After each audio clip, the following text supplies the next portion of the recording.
Hola, la extensión o la interfaz de Firmware Extensible Unificada UEFI, de sus siglas, es uno de los componentes más críticos de nuestro PC, ya sea de sobremesa o portátil con Windows 11. ¿Por qué? Porque es lo que hace posible que el software interactúe con el hardware.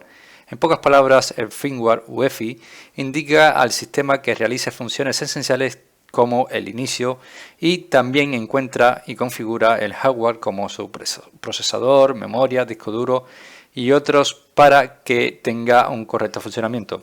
En este vídeo te voy a mostrar muy rápidamente cómo comprobar la versión de UEFI que tenemos instalado en nuestro sistema operativo Windows 11, y para eso solamente tendremos que presionar Windows R, y cuando estamos aquí en el cuadro de diálogo ejecutar vamos a escribir msinfo 32. Vamos a aceptar y esto nos llevará directamente a una ventana llamada información de sistema. Vamos a dejarlo aquí en resumen de sistema, y si te fijas que aquí en el panel de la derecha, tenemos modo BIOS. Y en el modo BIOS, si te fijas, tenemos aquí modo BIOS UEFI, y para ver la versión que tenemos instalada es la versión donde pone versión y fecha de BIOS.